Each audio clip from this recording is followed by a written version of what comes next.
How's it going, guys? Arexo here, and in this video, I'll be showing you the entire process of how I create my very first diorama. Yes, this is my first time building a diorama and my first time joining a competition. I hope you'll join me as I take you through my whole Gunpla Battle diorama journey and share all the lessons I've learned along the way. And if you've ever wanted to try building a diorama yourself or join a contest but felt unsure or intimidated, I promise that this video will show you that everyone else starts from somewhere and you can do it too. So make sure to stick around because at the end of this video, I'll be giving you a sneak peek of what's about to happen in the competition I'm entering. And who knows, maybe this is the push you need to start building your own diorama. So let's not waste any time. Let's go! Just a quick background about myself. I'm just a simple Gunpla hobbyist who tried custom painting and fell in love with it. But I still have many things to learn. I've never built a diorama before, and I've never joined a contest either. So when I met Sir Ales during the GBWC Philippines event, by the way, he was the second placer of the GBWC PH 2025. But I'm sure you guys already know him. He invited me to join the Mecha Commissioners Club versus contest. This contest has a theme of two opposing factions from any Gundam series, together with a diorama. For example, the Unicorn versus the Sinanju, or RX-78 versus Sharzaku. That's why it's called Versus. At first, I was very hesitant to accept his invitation because I'm a really bad overthinker. I thought I might embarrass myself since I have absolutely no idea how to make a diorama in the first place. But then I told myself, this could be a huge learning phase for me, especially if I want to join the GBWC next year. So I went for it. I registered, paid the entry fee, and committed. For my kits, I decided to use the HG Barbatos battling HG Graze. My initial plan was to keep things simple, but during the planning period, so many ideas start popping in my head. The first idea I wanted to recreate was a scene from Gundam Iron-Blooded Orphans where Barbatos jumps and smashes the Graze, sending its arm flying off. Once I had the idea in mind, I sketched it on my iPad. This here is Barbatos and this one is the Graze. On this side, I plan to make a tunnel with a mobile worker inside, and the rest would be rocks and terrain. After the sketch, it was time to build the main kit. Once I finished building the MS, I measured the post and layout for the diorama. The size requirement was only 40 cm by 40 cm, so I had to cut down the base. I watched tons of YouTube tutorials before starting any actual work. For the bottom support, I used a paint canvas because it felt sturdy enough for the diorama I was planning to make. For the base, I used 2 cm XPS foam. My first mistake here was that the foam and canvas didn't match in width, but that's something I fixed later on. Next, I measured the styrofoam pieces for the hills and rock areas. I used a cheap foam cutter I bought online. It works great, but it gets extremely hot, so be careful. As you can see here, I added a styrofoam block to fill the gap in the base and sketch the locations of the rock formations. You'll also notice an HG Police Zaku beside it. I used that as a stand-in reference for the Graze because at this time, I still hadn't built the Graze yet, and my Barbatos was drying after I painted it. Now let's move on to the rock formations. I also watched plenty of tutorials on YouTube before attempting this. I used Plaster of Paris I ordered online. My mix was 1 part plaster and 1 part water. Mix thoroughly until everything dissolves. I highly suggest wearing a mask so you don't inhale any dust. And gloves as well. Stay safe, guys. For the molds, I used aluminum foil. Just fold, crumple, and shape it to create rocks textures. You can experiment with this depending on the type of rocks you want. After that, I poured the mixture into the molds and spread it evenly. Make sure that the sides of the foil are folded upward like a bowl. I made 3 molds and waited for around an hour for them to fully dry. While waiting for the plaster to dry, I noticed that 97% of you watching my videos aren't subscribed yet. Please consider subscribing because it really helps me on my YouTube journey. Now, back to the build. Once dry, the rocks turned out great, and I was really satisfied with the results. Don't worry if they have cracks. I'm going to break them into smaller pieces anyway to match the look I want. At this part, I already glued the styrofoam to the base of the diorama. I apologize if I wasn't able to record that. But as you can see here, I'm carving the foam to create natural ledges where I'll place the rocks. I'm using a box cutter, so again, be careful if you're doing this too. Around this time, I changed my initial plan. Originally, I wanted to recreate the scene where the Grace's arm is flying off, but I had no idea how to make an arm look like it's floating in mid-air. So I shifted to another moment, when Barbatos and the Grace emerged from the smoke and clashed with their weapons. I also decided not to make the tunnel anymore. Now, I will be doing the terrain. For this part, I am really thinking hard what should I use for making the terrain. I went to a bookstore and found this air dry modeling clay for kids, and it is just very cheap compared to the other modeling clays I've seen. I also planned to use putty or plaster, but I didn't risk using those because I have no experience, and at this part, I just chose to keep it safe. And they are pricey too, and I just have a limited budget, so I just went for the cheap clay. I just mixed it into one and started applying on the foam. As you can see, it is very easy to apply and it is safe to use with your bare hands. The smell is not that bad. It just smells like glue. My mistake here is that at some parts I have applied very thinly so the foam still can be seen underneath. I have also made some dents on the base so it looks natural for the terrain.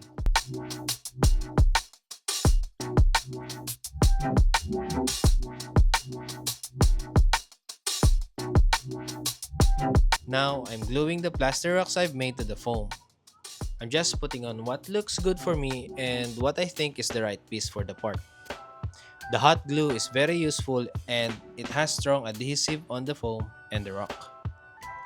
The problem is just there are glue strands everywhere.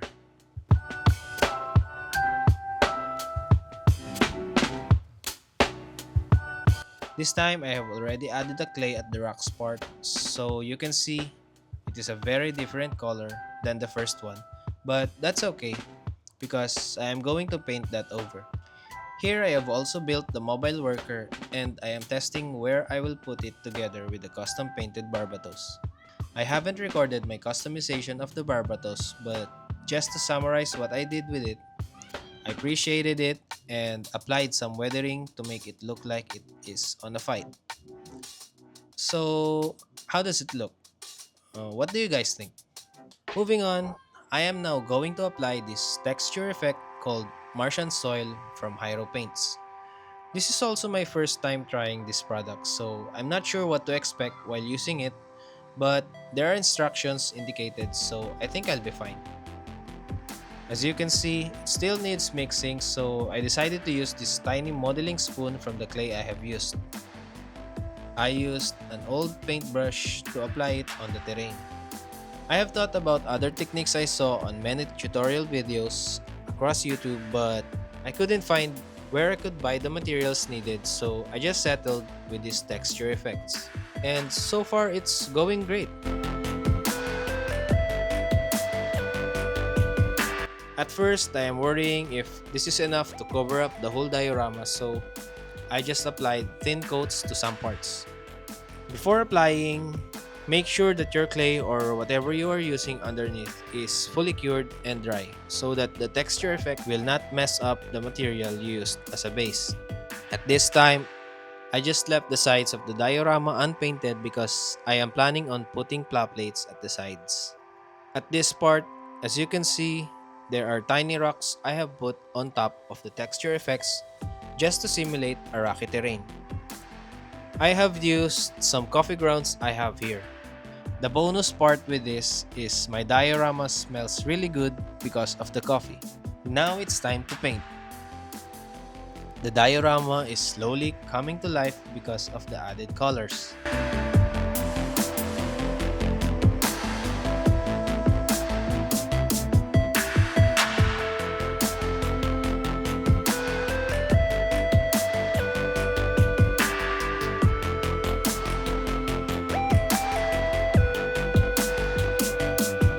Next paint I applied is the burnt sienna from Hyro Paints. I just added some subtle coloring to the rocks to make it look more natural looking.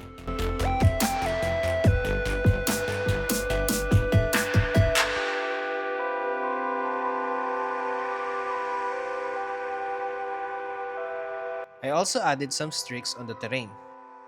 Now, to make the rocks more Martian looking, I used this rust effect paint also from Hyro Paints. My mistake here is first, I think that this is not acrylic water based, and I applied it on top of acrylic paints so it somehow melted the underlying paints.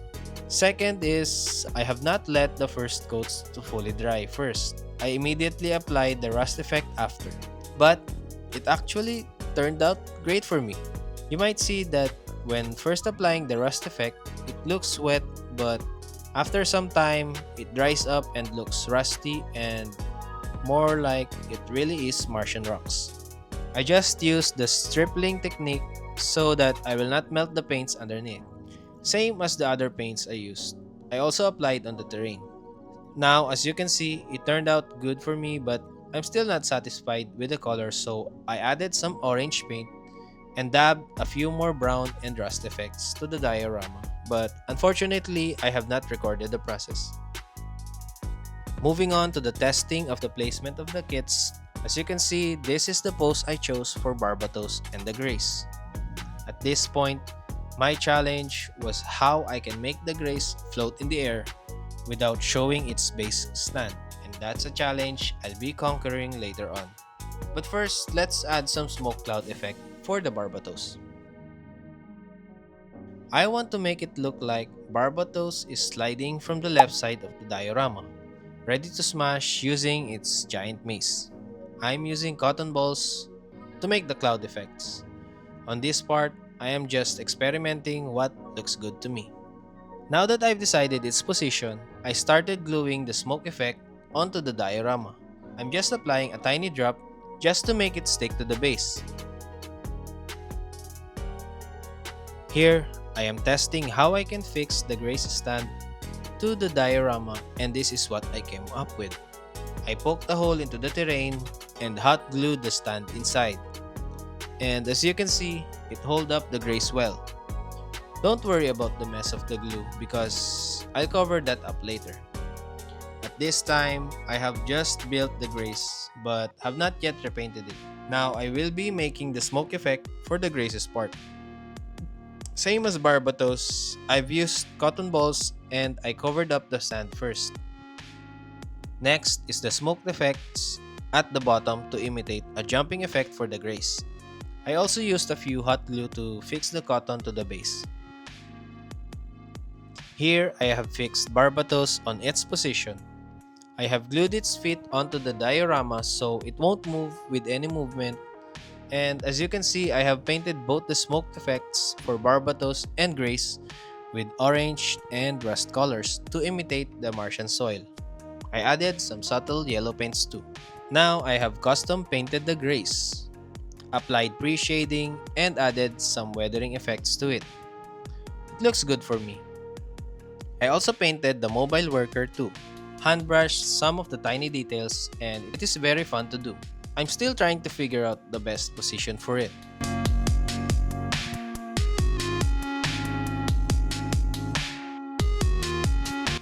Now I have put the Graze to its stand and it truly is coming to life. I also put some smoke effects attached to the Graze to make it look like it emerges from the smoke, trying to attack Barbatos. But I have painted the cotton first because it will be hard if I stick it to the Graze first then paint. It will mess up Graze's paint job. I also did it with the Barbatos. I added more smoke effects because I really think it is lacking, so I exaggerated it a bit and it looks fine to me. I added some to the Barbatos too and started finalizing the smoke effect paint.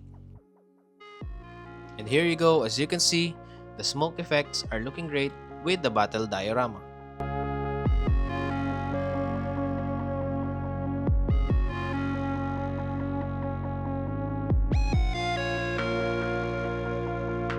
Now we're nearing the end of this project. I have decided to just use the remaining clay I have to apply it around the sides of the diorama and just to make it look like it's soil all around. Good thing is, I bought 2 packs of clay because the surface area needed to apply is large. I took my time here and just enjoyed the process.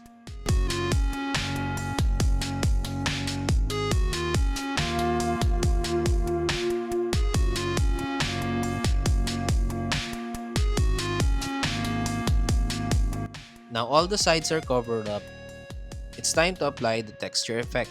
I still use the same texture effect from Hyro and I think this is enough. This is a tedious process but I'm really enjoying it. Made me think that I made the right decision to join and challenge myself to create something I have never tried to create before.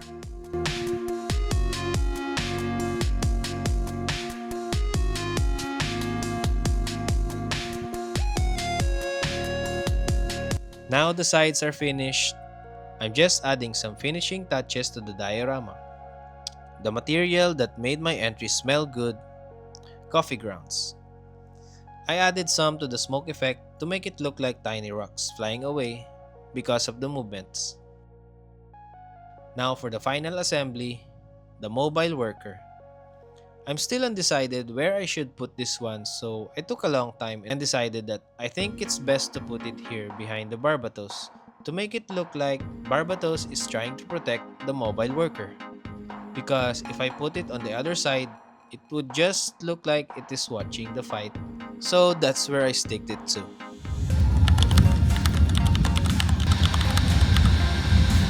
Now that my entry is done and today is the submission day, I headed to the venue, Hobby Alley EDSA-Pasay. The place looks like a mini Gundam based Japan. I'll be making a separate video about this store, so stay tuned. I met Sir Les and a few fellow contestants who submitted their entries too.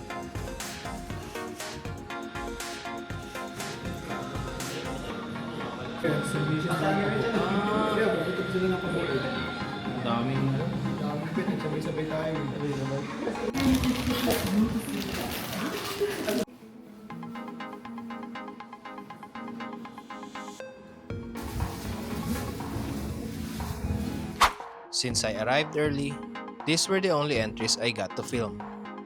The awarding will take place a week after the submission date, scheduled on December 7. During the entire week of display, customers can vote for the kit they like.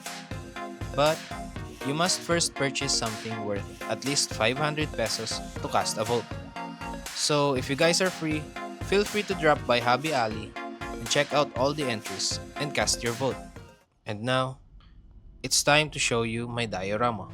I titled it First Fight because in the anime, it was Mika's first real battle piloting Barbatos. And for me, it symbolizes my first fight in joining competitions and building dioramas. I'm really glad I decided to join because if I didn't, I know I'd regret it every day. So to anyone watching who wants to try something new, start small. The hardest part is getting started. You'll be surprised by what you can do and what you can learn along the way. Do your research, ask for advice, and don't be afraid to make mistakes. Mistakes can be fixed, and they're often the best teachers.